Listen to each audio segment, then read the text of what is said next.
I'm Kayla Ali, and welcome back to the Ali Perspective. I am so glad to be back to sit with you guys to talk about some interesting things that has been happening. I'm going to kick it off with the thing that caught my attention the most, which was the trade the Pittsburgh Steelers orchestrated, which was sending George Pickens to the Cowboys. Okay, I don't know exactly how to feel about this trade. On one side, I'm like, that was dumb. And on the other side, it's like, I get it, but still that was dumb. And the reason why I say I'm gonna go, let's do the good first. I think that George Pickens became a problem with behavior issues.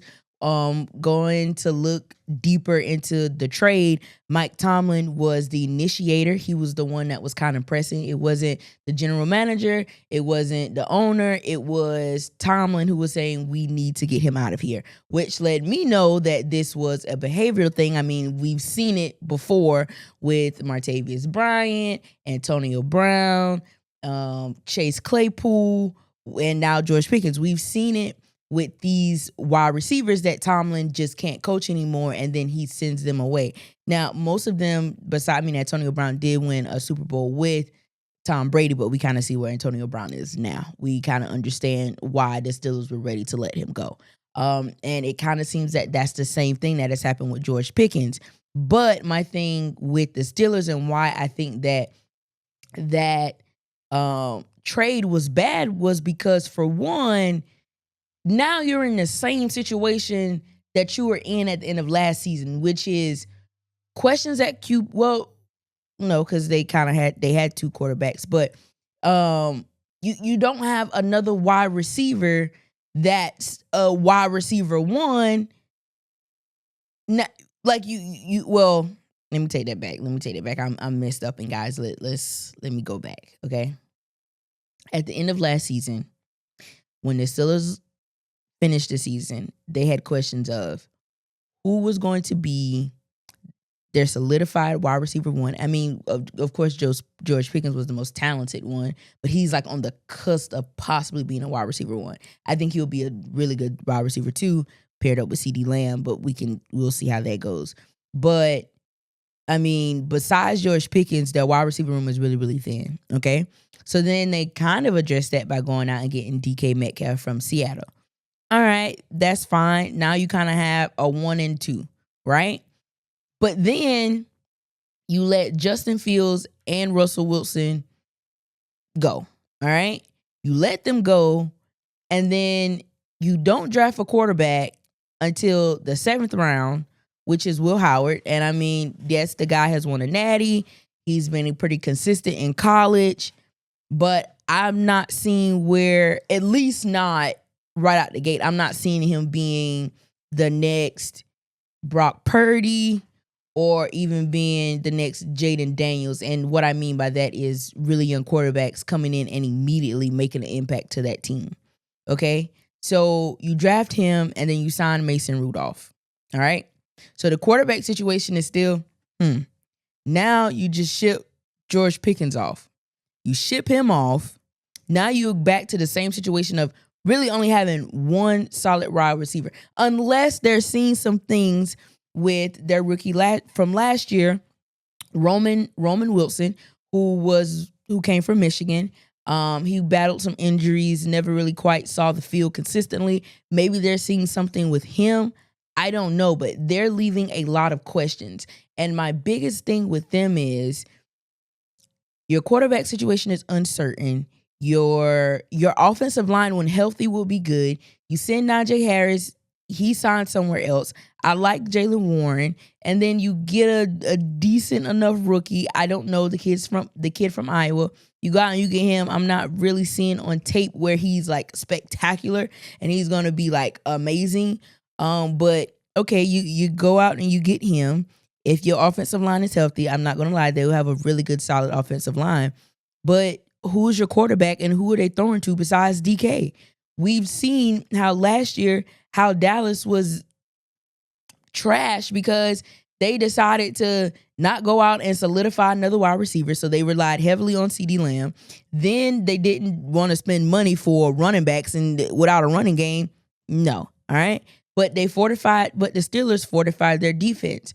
Okay, I get that. I understand that. But at the same time, we live in a different realm of NFL football where I'm not saying defense doesn't win championships anymore, but you need an offense to win you a championship as well. I mean, look at the Eagles. The Eagles had the number one defense as well as a number one offense, the number one running game, the best offensive line. They had a wide receiver 1 and 2. Like, they were a all around good team. So I'm just trying to figure out what the Steelers are doing, because right now it makes no sense whatsoever, while you would just kind of leave your offense by the wayside and rely heavily on your defense. I feel like they're wasting the best years for Cam Hayward as well as Watt. Like, those guys deserve to make deep playoff runs and possibly play for a Super Bowl, but they're always kind of stuck with a subpar offense. Okay, so it's time for Mike Tomlin or Mark Hahn or anybody. They need to step foot and make some major changes. If not, they're just going to be mediocre, run-of-the-mill NFL team like they were last year. I mean, yes, you can have really good defenses, but if your offenses aren't doing anything, you're stuck. The Tennessee Titans had a top 3 defense last year. Based on how they finished, they had a top 3 defense, but their offense absolutely sucked. The Jets, same thing. Top tier defense, really good defense, top 5 in the league.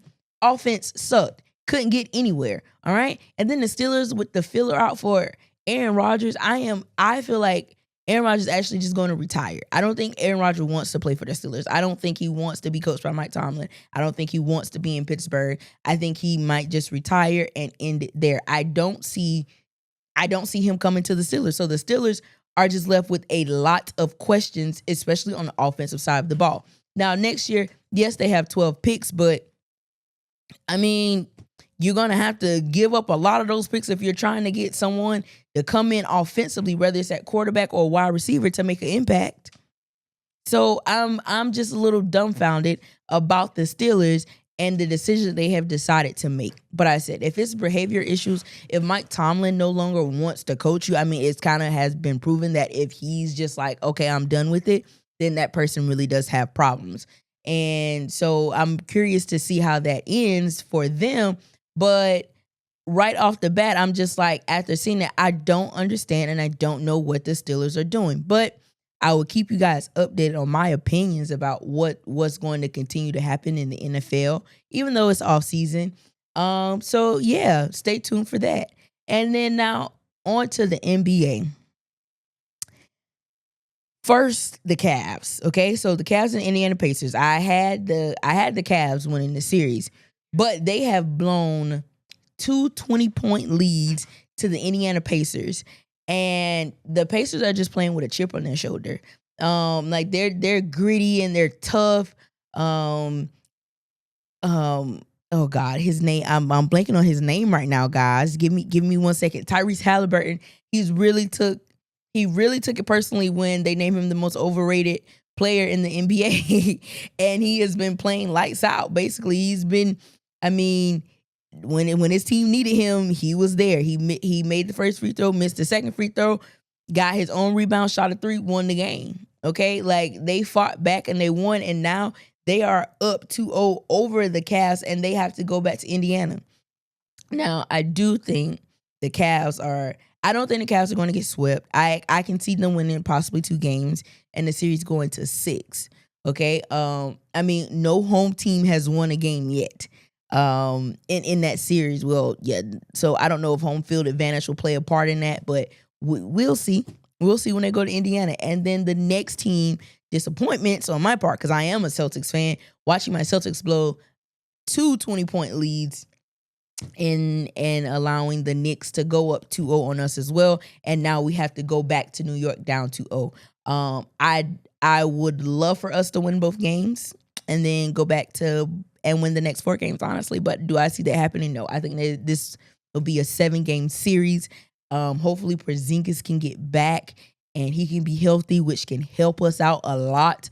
But you know, when you play that kind of style of basketball that the Celtics play, it's always iffy. But hopefully they can find their stride. I mean, Mikal Bridges has just been outstanding defensively. He's been able to make the right shots when need to be. And I mean, Jalen Brunson is just a floor general. He's tough. He's gritty. It's going to be a tough hill to climb for the Celtics. But right now, all of the momentum are with the Knicks. And then I want to go back to the Cavs and Pacers. I think the Cavs messed up with Donovan Mitchell. He's playing too much and he's gassed. And then at the end of the game, he has nothing left to give, and then he becomes a liability. And I think they need to figure out a way to not have him gas so much in the end of games so that he can be fresher and so that he can be able to make those plays and those defensive plays or offensive plays and just be an all-around good player for the entire game and need him when his team needs him the most, okay? Now, to the other set of games, the Minnesota Timberwolves and the Warriors. Now, when Stephen Curry went out with the hamstring injury, they were up by 10. And this was early in the second quarter, and then they announced that Steph was not coming back to the game. Now, when they said Curry was coming back to the game, I immediately thought, oh yeah, the Timberwolves are going to win this game. But I didn't bank on the fact that they were going to be ice cold from everywhere. I mean, the 3-point line, inside the arc, like they were just cold. I guess they had too many days off. And then with the Warriors coming from a game 7 and having fresher legs, not fresher legs, but in the NBA, you're kind of used to playing every other day. And then, so the Warriors are in rhythm where the Timberwolves are just now trying to get in rhythm. And now I don't expect, because I don't think Curry will be playing in game 2 of that series, I see the Minnesota Timberwolves winning and possibly winning big in the second game. But shout out to the Warriors for going into Minnesota and stealing a game. Buddy Hield, he started off really good with the Warriors. Then towards the middle and end of the season, he was cold. But now that they're in the playoffs, I mean, Buddy Hield has kind of been one of their better players. And Jimmy Butler, playoff Jimmy, I mean, we know what he can do. I mean, and in the first half of that game, Draymond Green was just a sniper after Steph went out. The threes that he was making. So I don't see the Warriors sustaining that in his second game, but I think if Curry can come back and even just be 50%, that would help them. But we'll see. But I promise you, it'll be very entertaining. And I wholeheartedly believe Anthony Edwards is going to find his rhythm again. He's not going to be 0 for 15 from 3. Like he's going to find his rhythm and he's going to be fine. And then on to the last series remaining. Then it's the Denver Nuggets and OKC. In that first game, Aaron Gordon, who would have thought that Aaron Gordon would have 2 game winners in the same playoff run, right? So that dunk that he had in series 1, and then now with the 3, like I didn't see that coming, not from Aaron Gordon. Absolutely not. But they shock OKC, and then OKC punched them in the mouth.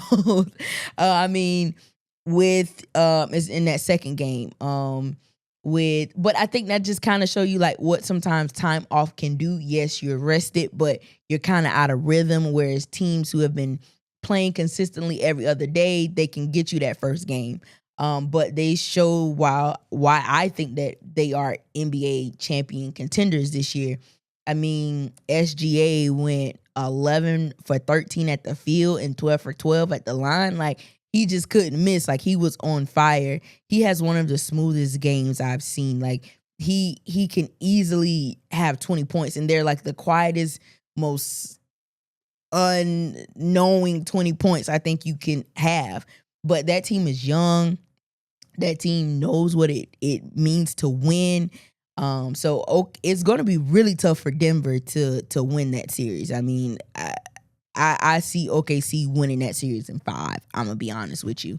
But, I mean, you can't count out Jokic as well. I mean, he's arguably the best player in the world. He should win MVP again this year. Well, SGA might win MVP this year, but Jokic, and then he fouled out in the third quarter of that second game. I mean, they were already down by 40-something at that point anyway. And I mean, even at halftime, OKC scored the most points in a half in NBA in NBA history with 87. So they were really pissed about not winning that first game. Okay. But OKC is the better team. They're the best team in the West. I mean, they had the best regular season record for a reason, and they're showing it in this playoffs. It doesn't matter who you are. They can win, and they're doing that. So yeah, that's pretty much all I have for the NBA. And that's all I have for today's show, guys. Please make sure to like, comment, and subscribe. I will be commenting on your comments. So please talk to me and I'll talk back to you. Okay. But please make sure to like, comment, subscribe, as well as send in emails, guys. I want to hear your questions. I want to talk to you. So you can, anything that you need my perspective on, I am here for you. Okay. All right. Once again, I am Kayla Ali, and this is the Ali Perspective, and I'll see you right back here next week.